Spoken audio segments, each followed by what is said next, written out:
The first thing I noticed when Leah Bennett opened her door was that I could see her breath. Just a thin gray ghost of it in front of her face when she said thank you for coming, but in a heated apartment in the middle of January, even that much is a bad sign. It meant the cold had been winning in there for a while. Outside, Grand Rapids was locked under the kind of freeze that makes cars groan before they turn over and makes grown men cross a parking lot with their shoulders up around their ears. The radio had been saying dangerous since noon. Schools were closed, the salt trucks were losing, and the wind was coming sideways off the river like it had something personal against every window on the west side. Inside Leah's place, it wasn't much better than the hallway. She stood there in a gray blanket, over a sweatshirt, wool socks, a pencil shoved through her hair, her cheeks pink. Behind her, the apartment was small and tidy, more books than shelf, a plant that had given up by the window, a blue mug going cold on the table. Thermostat's at 70, she said, stepping back to let me in. It's been blowing cold air for an hour. I lifted my bag.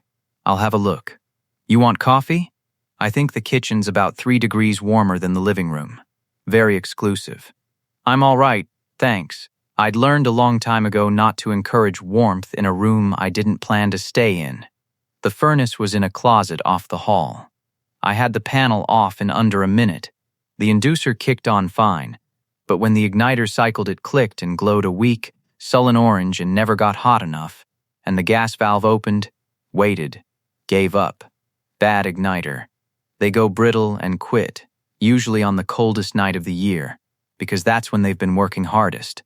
It's the igniter, I said. I've got one in the truck. Of course you do. She said it half to herself. What's that mean? Nothing bad. You just seem like a man who keeps spare parts for emergencies that haven't happened yet. She wasn't entirely joking. I let it go and went out to the truck. By the time I came back, the snow had built a little drift against the bottom of the stairwell door, and Mrs. Alvarez's TV was going too loud in 1B, some weatherman saying the word vortex like it meant something. Leah had set a mug on the counter anyway. You can ignore it professionally, she said.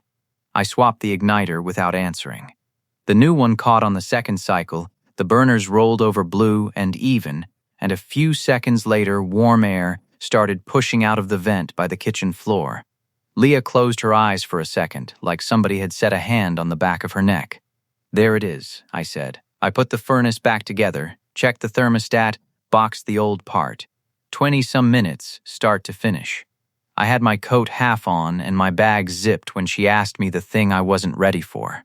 She was still wrapped in the blanket in the middle of her warming kitchen, watching me the way you watch a bird that's about to leave a feeder. Can I ask you something kind of rude? You can ask. Are you lonely all the time? She said. Or only when somebody's furnace is broken? I stood there with my hand on the door and couldn't find a single word to put in the quiet. The furnace hummed behind me. Snow ticked at the window. I'd been seen before Dana used to see me, but I'd gotten 3 years out of practice at being a man nobody looked at long enough to read. You don't know me, I said finally. No, she agreed, and she didn't look away when she said it. I just know what a person looks like when the only time they feel okay is when somebody needs something from them. I work with kids. You learn to spot it early. That was the first time in a long time I almost walked straight out of a warm room because somebody had gotten too close to the truth of me with a single sentence. My name's Jack. I fix heat for living furnaces, boilers, rooftop units, the whole cold weather catalog, and that winter I was 39, divorced 3 years, living in 2C of a brick building that had opinions about everything. The pipes argued in the walls. The windows whistled when the wind came off the grand. My apartment looked like a man had unpacked enough to get through 1 week and then let 6 years go by without finishing. Couch, TV, work boots by the door, a frying pan, 2 plates, a mattress on a metal frame I always meant to replace. The only thing on the walls was a tiger's calendar from the auto parts store, and that was only up because there'd already been a nail. I told myself I liked it simple. That wasn't a lie, exactly. It just wasn't the whole thing. Simple meant nothing in the place ever asked me a question. I grew up watching my old man be a certain kind of husband. Earl Mercer never missed a day of work and never said a soft word in his life. He showed my mother he loved her by keeping her car running and her gutters clear and a roof that didn't leak, and as far as I could tell, he believed that was the same as saying it. My mother used to stand at the kitchen window with a look on her face I didn't understand until I was grown and wearing it myself. I swore up and down I'd be different. Then I married Dana and turned into him by inches, without noticing, the way you don't notice a room getting cold until you can see your own breath. Our marriage didn't blow up. It cooled, slow and quiet, no affair and no thrown dishes, just two people getting better and better at not saying the thing that needed saying. Dana wanted me home. I was on a call. Dana wanted to talk. I was tired. Dana asked more than once if I still loved her, and I fixed the dripping faucet and rotated her tires and changed the porch bulb, and thought somehow that was the answer. The night she finally left, she stood in our kitchen next to 3 taped-up boxes and said, "Jack, you're easier to need than you are to love." I almost laughed, because I thought she was trying to wound me. Then I saw her face and understood she wasn't. She was just telling me the truest thing she had, as gently as it could be said, on her way out the door. After that, I moved into 2C, kept my tools by the door, and made myself useful to the entire building. I sealed Mrs. Alvarez's window. I cleared the rice out of the college kids' disposal. I put Mr. Green's smoke detector battery in and told him I'd had a spare, which wasn't true. I'd bought it on the way home. I called all of it being a good neighbor. Leah had a different word for it, and she'd handed it to me in one sentence with my coat half on. She'd moved into 2B back in October. I noticed because she had too many boxes of books for one person and kept apologizing to the movers when they dropped things. A box split open on the sidewalk and a slide of kids' picture books went across the concrete, and she laughed instead of getting embarrassed, and I came out and helped her gather them up. She looked at me crouched there with a paperback in my hand, a cartoon penguin on the cover, and asked if I lived in the building, across the hall. Then I'm sorry in advance. I own more books than furniture. Not the worst thing I've helped move in here. Guy in 3C had a broken claw machine, the arcade kind. She squinted at me. "Did you fix it?" "No. You wanted to, though." I had wanted to. I didn't tell her that. Over the next couple of months, I picked up that she was a counselor at one of the elementary schools. Not because she announced it, but because she came home with construction paper projects falling out of her tote, and because one evening I watched her sit on the hallway floor for 20 minutes, helping a kid from the 3rd floor breathe slow through a panic attack while his parents went at each other behind a closed door. She was kind, but it wasn't the soft, helpless kind people mix it up with. She took Mrs. Alvarez's heavy grocery bag without making it a production. She sorted the mail when it got stuffed in the wrong boxes. When Mr. Green pretended he didn't need help getting to the laundry room, she'd find a reason to be heading down at the same time, so it felt like company instead of charity. I respected it. I also avoided her. Nothing rude. I held doors, I nodded in the hall, I fixed a loose cabinet handle for her once when she caught me coming in from work. Took me 6 minutes. She offered me dinner for it, and I said I had paperwork. I didn't have paperwork. I had a gas station burrito, the 10 o'clock highlights, and a couch that had learned the exact shape of my quiet. The building group chat lit up around 20 to 8 the night of the freeze. Leah Bennett. Anyone else losing heat? Mine's blowing cold. Mrs. Alvarez. Mine Oak Honey Kevin 3A. Works, but my window leaks. Lol. Leah Bennett. Texted the landlord. No answer. I read it from the couch. I'd been on calls since before sunrise. My hands hurt from cold metal and my knees hurt from basement floors, and I'd eaten supper out of a paper bag in the truck. I was tired enough that the tiredness itself felt tired. I typed, "I can come look at it," then deleted it. The landlord could handle it, or she could run a space heater, or it could wait. I didn't have to be everybody's answer. Then the phone buzzed again. Leah Bennett. It's down to 54 in here. I'm fine for now. 54. I was up and pulling my boots on before I'd finished reading the word fine. So I fixed it, and she asked me her question, and I stood there in her kitchen with no answer to give.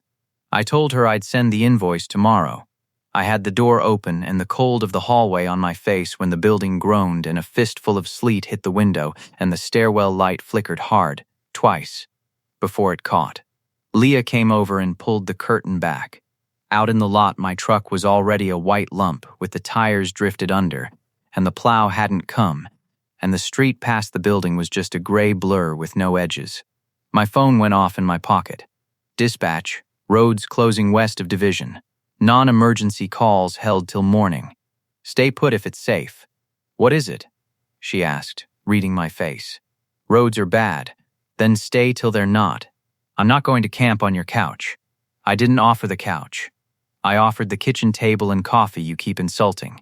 She crossed her arms. You're no use to anybody in a ditch. I almost smiled, and she caught it, which annoyed me. I said I could wait in the hallway, it was heated, and she just looked at me for a second and said, It's heated because you fixed it.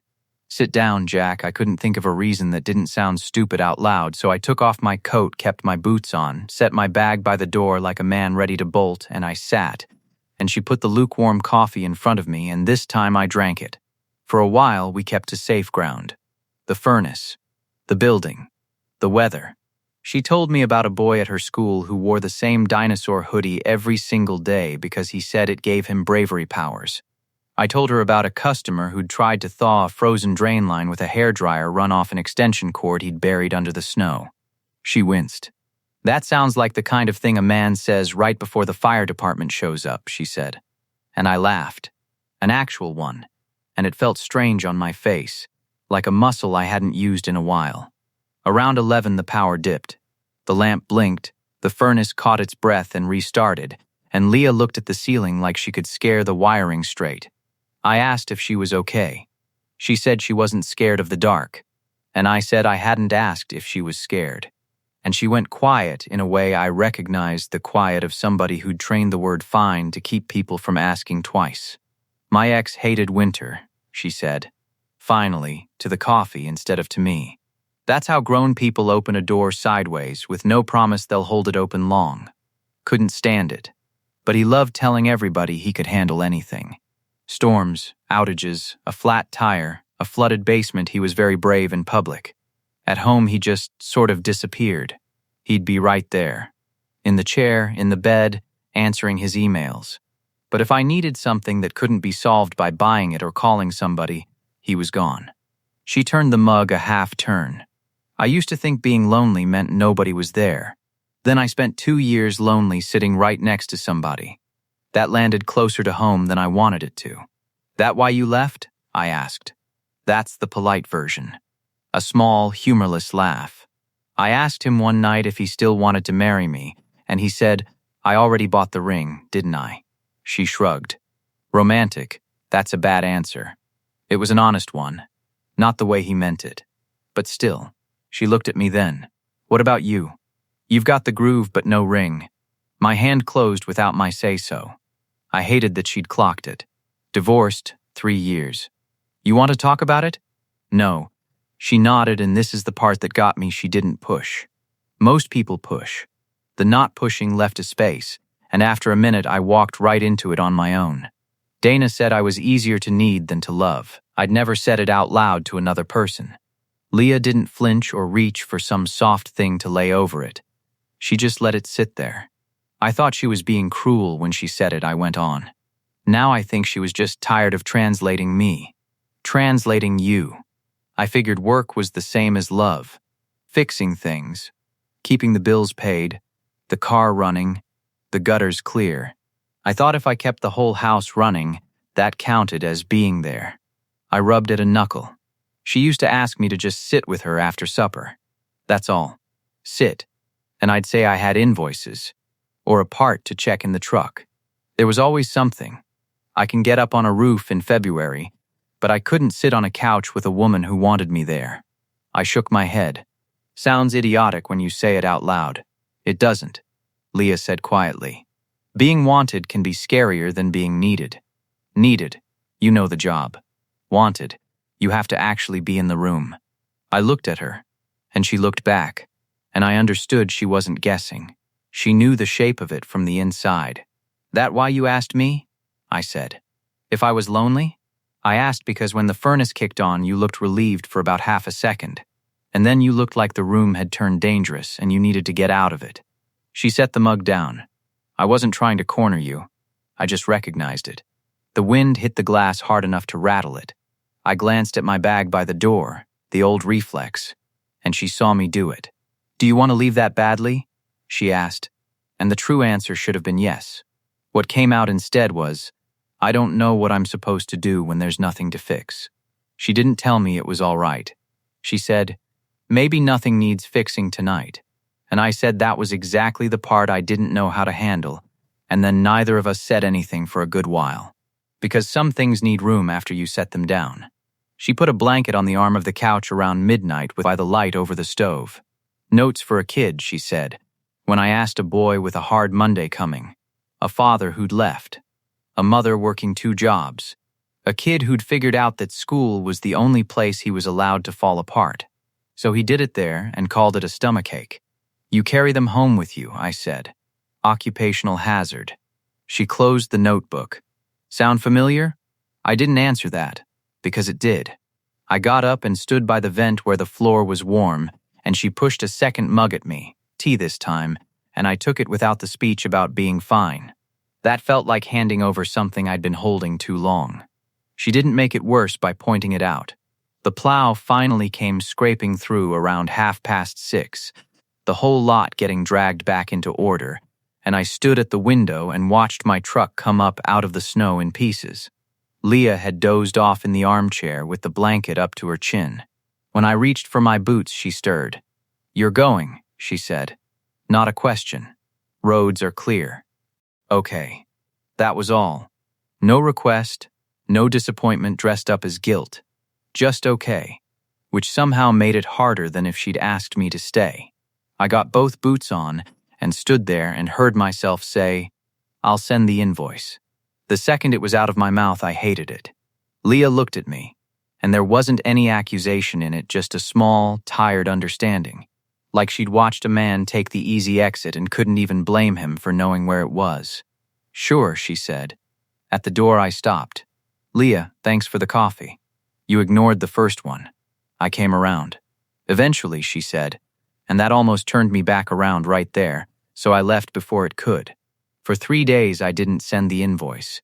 I opened the file twice and typed the line "bad igniter," "emergency labor," "part," "neighbor discount," and closed it both times. I fixed 3 furnaces and a rooftop unit over a dentist's office. I put a blower motor in for a family with a brand new baby. And on the 3rd morning, I was sitting in my truck outside the parts supplier, holding a thermostat cover I did not need. Because Leah's thermostat cover had a hairline crack in the corner that didn't affect a single thing about how it worked. I sat there with that little piece of plastic in my hand and understood exactly what I was doing. I was hunting for something broken, so I'd have an excuse to go where I already wanted to go. It was so plain and so pathetic that I nearly laughed. My father had spent 30 years loving my mother in the language of repairs, because the other language scared him, and here I was, his son, fixing a crack that wasn't a crack so I wouldn't have to walk up a flight of stairs and just want something out loud. I put the cover in my pocket. I drove home, went up, and stood outside her door with the cover in one hand and 2 coffees in the other. Then I knocked before I could turn being brave into a project. She opened the door and looked at the coffees, then the cover, then me. "Is something broken?" she asked. There it was, the easy lie, laid out for me. "Your cover's cracked. Had a spare. No big deal." I could feel every one of those old doors standing open. I took a breath and shut them. "I was going to pretend this was about the thermostat," I said. "It isn't." Her face went still and careful, like too much hope might tip the moment over. I held up the coffee, which was the most honest thing I had on me. I wanted to come back. She looked at me for a long second. "When nothing needed fixing?" "Yeah," she stepped back from the door. "Then come in, Jack." There wasn't a kiss that day, or a speech, or music swelling up out of the radiator. There was coffee at a small table and a cracked thermostat cover set between us that neither of us bothered to install, because neither of us actually cared about it. Before I left, I turned that unsent invoice over and wrote one line on the back and slid it under her mug. No charge. Nothing was broken this time. I just wanted to come back. She read it when I was at the door, and when I turned around, she was smiling, not the teasing one, a warmer one, and she said, Next time you don't have to bring a part. And I told her I knew. I didn't. Completely. But I wanted to learn. After that, I started practicing staying, which sounds like the easiest thing in the world and was not. The first time she had me over for dinner, I brought my toolbox because her kitchen chair wobbled, and she took it out of my hand and set it in the hall and said the chair could wait. I stayed through a whole conversation after the bowls were empty, which for me was a personal record. I learned she hated black licorice and cried at the school concerts even when the kids sang flat. She learned I couldn't sleep without the TV going, because a silent apartment felt too aware of me. She never once tried to fix that, or any of it. She'd notice, and she'd ask, and she'd call me on it when I ducked behind being handy, but she never turned me into a project, and that's the only reason any of it worked. One night in March, she knocked on my door, and I stood there embarrassed by the bare walls and the boots and the truck calendar all over again. She came in and looked around and said she liked the calendar, and I said no, she didn't, and she said, "No, I don't. But I like that you knew I wouldn't." She'd brought 2 framed prints from the thrift store Lake Michigan under ice, and a red barn in snow and a little pack of nails. And she said she wasn't decorating my apartment, she was offering warmth in frame form, and I was free to refuse it. We hung them crooked and then less crooked. When we stepped back, the place didn't look transformed. It just looked a little less abandoned. "I like the lake one," I said. She asked why. "It looks cold," I said, "but not empty," and when I turned my head, she was already looking at me. And for the first time in 3 years, I didn't go hunting for the door. The kiss came a few weeks after that, in the hall between our 2 apartments after Mrs. Alvarez's birthday, which Leah organized and I pretended not to help with, while carrying folding chairs and rewiring a lamp and picking up the cake. She was laughing at the frosting on my sleeve, reached up with a napkin, and stopped. And there was that old dangerous half-second after the usefulness runs out and you're just standing there as yourself. This time I stayed in it. I said, "I'm not looking for the door." She said, "No?" And I said, "No." And she kissed me, and it was quiet and a little unsure, more a question than an answer, which was exactly right for the 2 of us. Winter let go the way it does up here all at once after pretending it never would. By the first warm morning in April, people came out of that building like survivors. Mrs. Alvarez set a chair by the front steps. Kevin wore shorts a month too early. Mr. Green complained about pollen the trees hadn't even committed to yet. Leah sat next to me on the back stairs with 2 coffees, and we watched the place wake up. "My heater's making a noise," she said, not looking at me. "It is not. You didn't even hear it. I don't have to. You're lying." She leaned her shoulder into mine. "Maybe I just wanted you to come over later. You can just ask me that," I said. "I know." And she did. After that. So did I. I still keep spare parts in the truck for emergencies that haven't happened. I still shovel the front walk before Mrs. Alvarez leaves for church. That part of me isn't going anywhere, and I don't want it to. It's a decent way to move through a town. But I went a long time believing that keeping everyone's house warm was the same as being warm myself, the way my father believed it, the way I'd let Dana sit alone on a couch for years rather than learn the difference. It isn't the same. I know that now. I came across the hall that night to fix a bad igniter. 23 minutes, simple job. The furnace wasn't the only thing in that apartment that had been running cold for a long time, and Leah saw straight through the work orders and the neighbor discounts to the man hiding behind them, and instead of being polite about it, she asked me, plainly, whether I was only ever lonely when there was nothing left to fix. I didn't have an answer for her that night. I do now. It's pinned to her fridge, on the back of an invoice I never sent, and most mornings these days I get to come back to a warm room without needing a single thing in it to be broken first.